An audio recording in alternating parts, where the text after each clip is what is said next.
So when I went back active duty as a nurse, the Army, your GI, which is government issue, and so you're sent wherever they need you. So that was Fort Bragg, and I was in the mother baby unit because we were delivering over 300 babies a month, and they needed nursing staff because we weren't civilians. We had to work anytime anybody called out. My last week on the unit, I worked 6 12-hour shifts, and one of them was a swing shift. So I was on overnight and then continued into the day shift after a 2 hour break.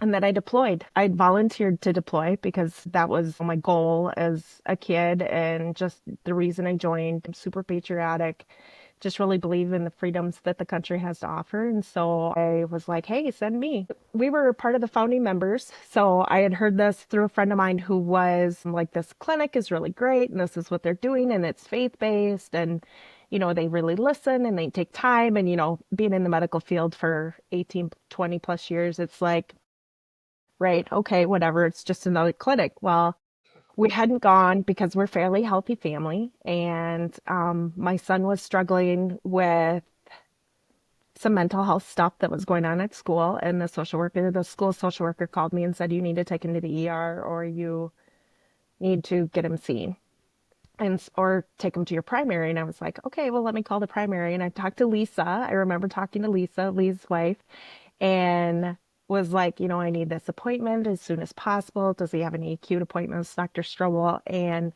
she's like, we don't have anything available, but let me call you back. And I was like, okay, that's great. She never called me back. Instead, I got a phone call from Dr. Strobel's personal number calling me, and I about lost it at that time because as a nurse, your practitioners never call you directly, right? And he's like, well, I just was wondering.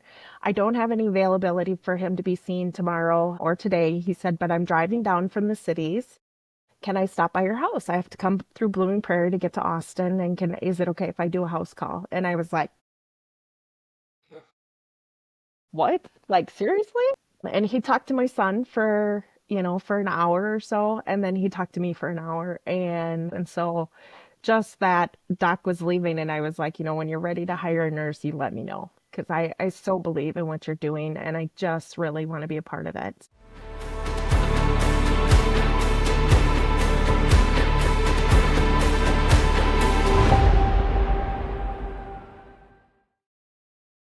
Hey, welcome to Take Charge with HELPcare. Our guest this week, we're delighted to have Margo White, who's our clinic director at HELPcare Clinic. So, Dan, you want to take it away?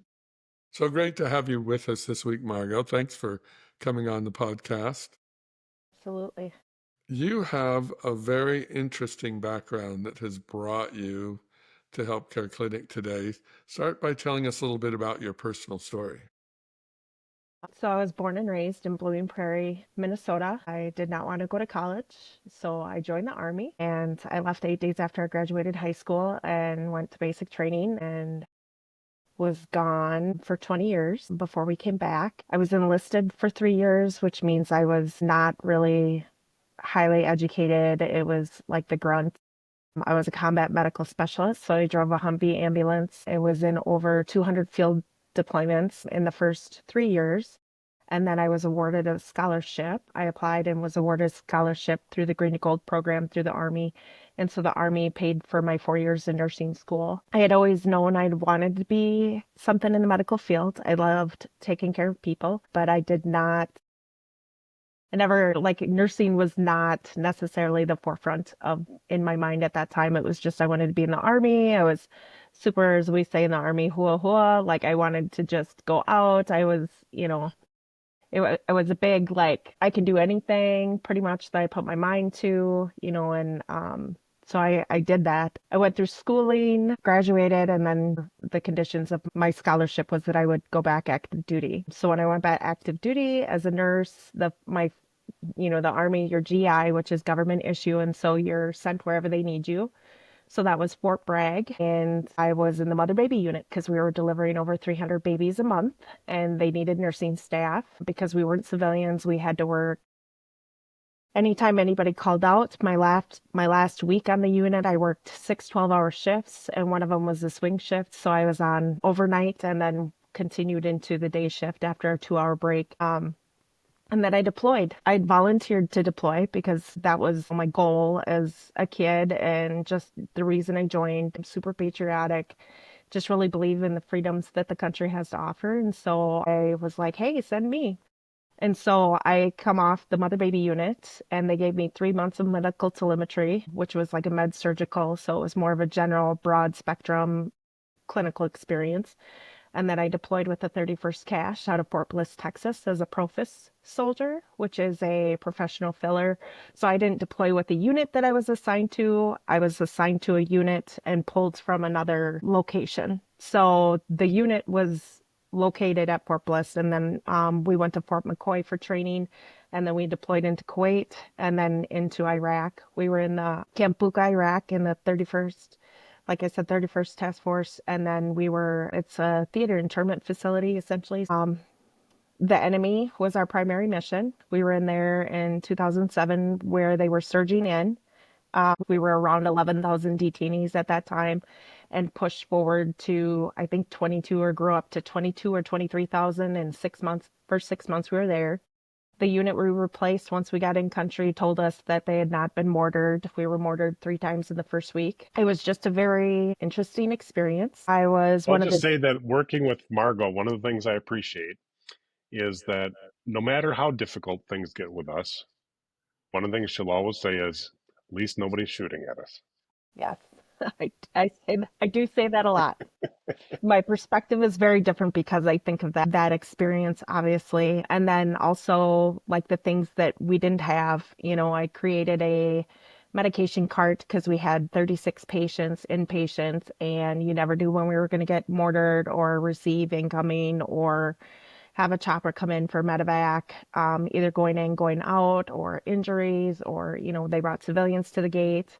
Um, I was one of the most junior ranking, I think I was the most junior ranking nurse and was asked to basically be in charge of the unit. Not officially, because that's not how the Army works, but I'm the only one of the nurses or medical staff that stayed on the unit the entire 15 months that we were downrange. And so I came back, we did 15 months and came back. I was at Fort Bragg for a little bit and then I volunteered for the Warrior Transition Unit is what it's called, or what it was called. And if you recall, in 2007, 2008, the Pentagon, they found some soldiers that were slipping through our cracks up at Walter Reed. And so they stood up this unit to create a case management encounter so we could help keep our arms around these soldiers that were coming back that were wounded or had mental health stuff or were redeployed back or medevaced out of country. And so I went over there and was that. And then I got off active duty and I went around some different areas based on where we lived at the time. And I've just got a variety of different backgrounds in my nursing experience, lots of supervisory management stuff. And then in 2017, when my mother-in-law passed away, very unexpectedly, she was my best friend. And then I lost my grandfather a week later, and he was my dad's dad, and my dad had just passed away like 3 years before that. And then a week later, my husband's uncle died. So we lost three people that we were super close to in 3 weeks. And my husband was like, he's almost 11 years older than I am. And he said, we need to move back up by your sisters. So you have somebody when I pass away. And so I'm like, no, Minnesota's cold. Like, I had no interest in going back to Minnesota after being in the South. Pretty much on and off for 20 years. And so after 5 days of arguments, he won and we ended up here. Um, I ended up at Mayo Clinic in the dialysis unit. I was bored because I was only doing 5 shifts, or like I was only a 0.75, which comparison to my experience in the Army, I had a lot of downtime, even though we had children at that time. So I applied for another scholarship, the Yellow Ribbon, and utilized my post 9/11 GI Bill and got my master's degree in nursing education. So I have a master's in science and nursing education. Was awarded that, and then with the whole COVID situation, we were mandated to get the COVID vaccine, and I had a religious exemption applied.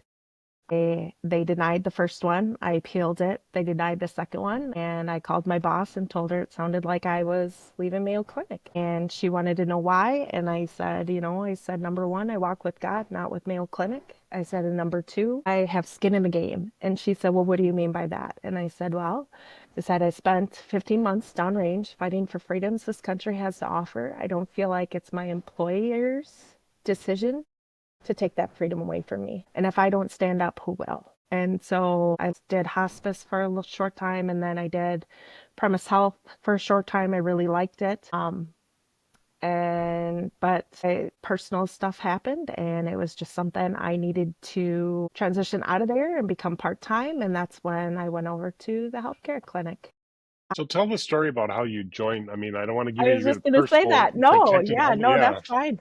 So we were part of the founding members. So I had heard this through a friend of mine who was like, this clinic is really great, and this is what they're doing, and it's faith based, and they really listen and they take time, and being in the medical field for 18, 20 plus years, it's like, right, okay, whatever, it's just another clinic. Well, we hadn't gone because we're a fairly healthy family, and my son was struggling with some mental health stuff that was going on at school, and the school social worker called me and said, you need to take him to the ER, or you need to get him seen, and or take him to your primary. And I was like, okay, well, let me call the primary. And I talked to Lisa. I remember talking to Lisa, Lee's wife, and was like, I need this appointment as soon as possible. Does he have any acute appointments, Dr. Strobel? And she's like, we don't have anything available, but let me call you back. And I was like, okay, that's great.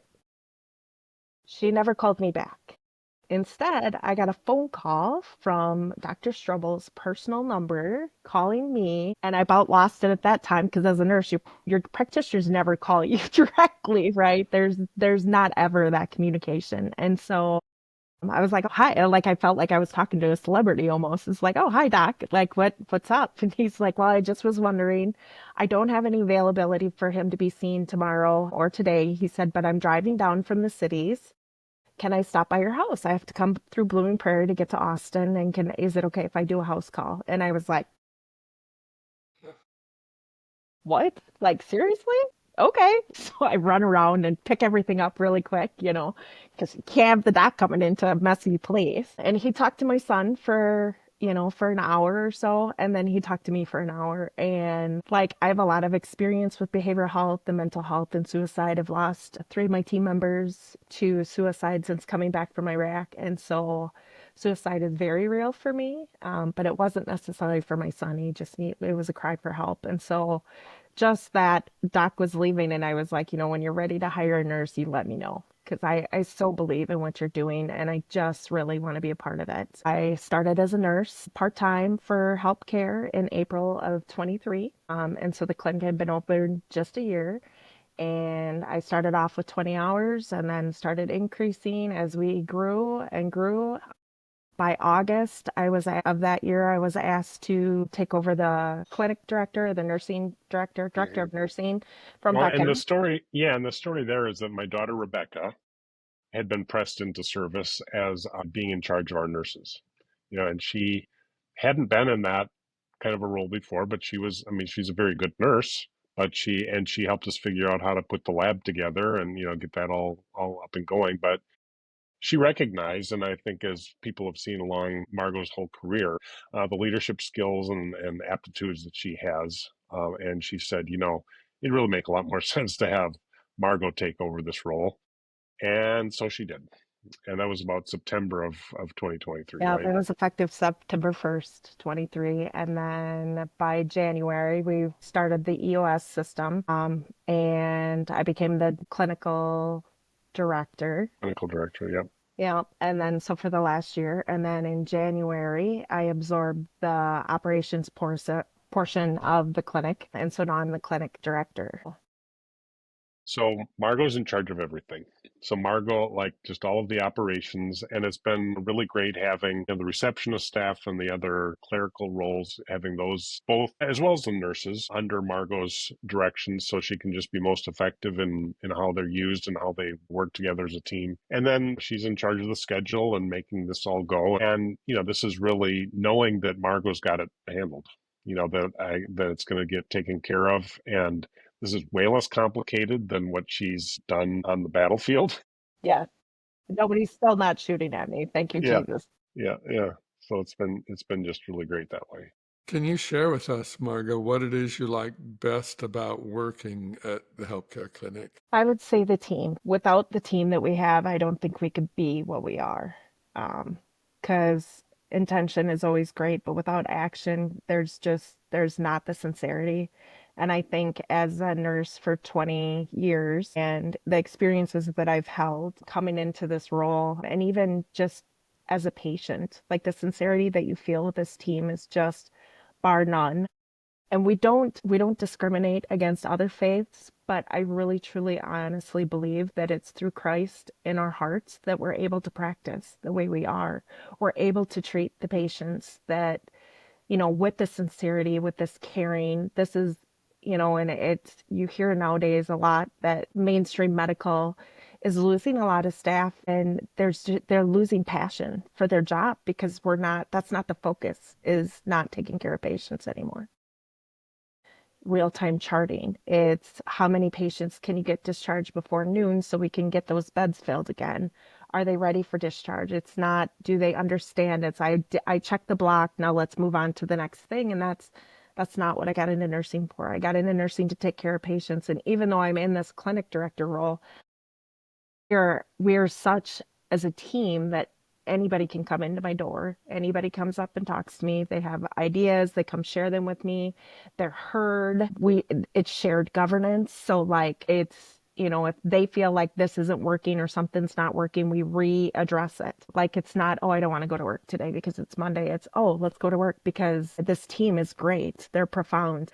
They want to be there. And that's, evidence-based practice is demonstrated in that if your employees are happy, your patients are going to be happy. You're going to have more quality in your care. You're going to have better outcomes. It's like, wow, this is so exciting. Like, let's do this. And if there's a problem, we can work it out together like that. I know, and on the leadership team, I know they have my back and I have their back, and that's, we have a unified front. Nobody's, dying on the hill alone. We're all in this together, and it's shared with that. And I mean, that's pretty Well, I much think it kind of, yeah, it comes back to what we've talked about a lot with this, is just the relationships. It's the relationships, the time to have the absolutely. relationships with the patients, but then also the relationships that we have as a leadership team with the practitioners and with the nursing staff, that we're all, all pulling in the same direction. And it's all about, having that time to build that relationship of trust, because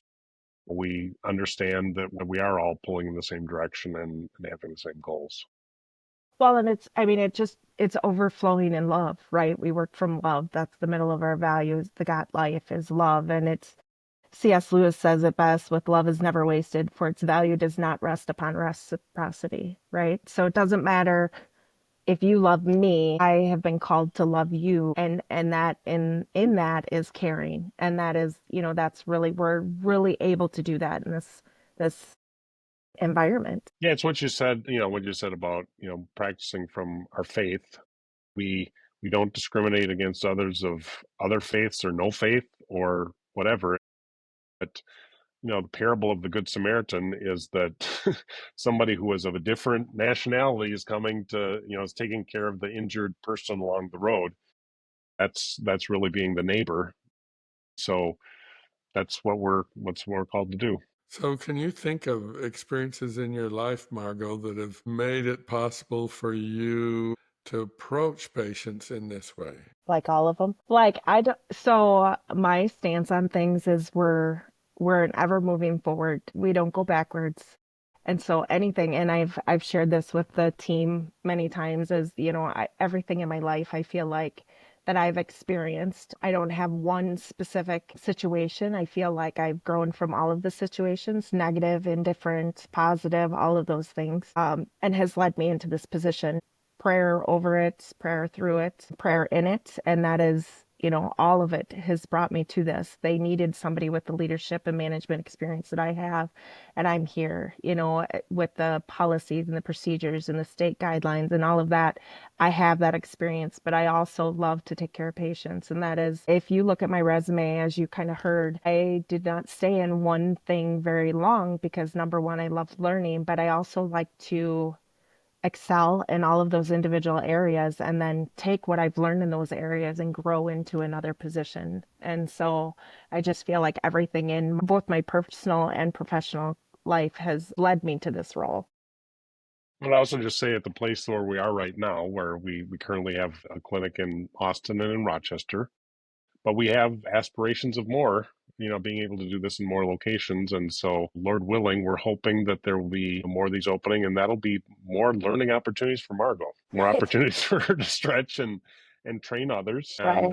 that we hope that we'll be able to grow with her, have her grow with us, and be able to share that across multiple locations and to be able to impact even more people. Well, and I mean, I feel like that's huge too, is like, yes, I've got a lot of experience in this role or in these types of roles, but at the same time, we're learning. I've not ever been in primary care before. So I'm constantly learning the business side of it. I've not had a lot of experience with that. So I'm learning that. So I'm not saying that I'm not growing anymore because I'm in a role that I feel like I've been prepared for my whole life. There's opportunity. There's always opportunity for growth. And I'm open to that. So, Margo, if someone listening to this podcast or this episode today was thinking, well, I'd like to get involved with a system like the direct primary care model that HELPcare Clinic uses, what advice would you have for Do it. them? Do it. I mean, we have lost so much in like I said before, like the sincerity. I just don't have another word that I feel like is really good for like our medical care. And absolutely, I think it's a great experience. I think it's, as a patient, you're going to benefit. I just don't think you can lose with it. And as we continue to grow and generate and we just get bigger, and I just think I think success is the only way out of that experience. Yeah, the only way out is through. Right. Yeah, that's it. Yeah, well, and I think as we're seeing in the healthcare system, as you mentioned, there's a lot of burnout. I mean, there's a lot of people that are just kind of fried because they're being compelled to just do so much more with less and not being able to have those satisfying Right. interactions with the patients. Yeah. And I just will tell you that when Dr. Strobel stopped by to talk to Margo and her son, that was rewarding for him too. It feels good to make a difference, when you know that you're helping people. And Margot talked a little bit about the business side of things, and she isn't as up on that thing. Well, No. that's kind of our point. That's kind of our part to do, is to help Right. take care of that business thing so they can just focus on taking care of the patients and doing the right thing, taking care of the members. And, we're here to help figure out those details, and that's the way we can contribute. It's so fulfilling when you talk about burnout. That is huge in the medical. You always hear that, as in fact that's usually part of the onboarding process in other areas when you're going into work, is like, how do we prevent burnout, recognizing burnout, what's going on with burnout. And there's a fulfillment in this type of environment that you just don't. I mean, it's sustainable because there's a fulfillment, and there's I can get up and go every day, even if it's a hard day. My team is there, and you can see the satisfaction in patients. And even if they're dissatisfied, it's usually a communication thing. It's an incidental error. And so even with some of the issues that have come up, because we're human and that errors happen, it does not feel personal. It doesn't, it's like, oh, this is a systematic error, or this is something, how do we fix this, or policy, or, you feel heard even when you have a complaint. And that's big. Well, this has been a great interview, Margo. Loved hearing about your history, what brought you to this point, your passion for nursing generally, but also now for the healthcare clinic and the important role that you're playing there. We're so glad you're part of the team and just really appreciate you being on the podcast today. Absolutely. Thanks for joining us. If you enjoyed this episode, be sure to leave a comment or a review and to subscribe on Spotify, Apple Podcasts, or on YouTube. And also to share Take Charge with HELPcare with your friends and on your social media channels. At HELPcare, our passion is helping people take charge of their health and their health care, helping employers take charge of their health plan expenses, and helping physicians and other practitioners take charge of their healthcare careers. Learn more about the HELPcare Clinic difference at helpcare.health.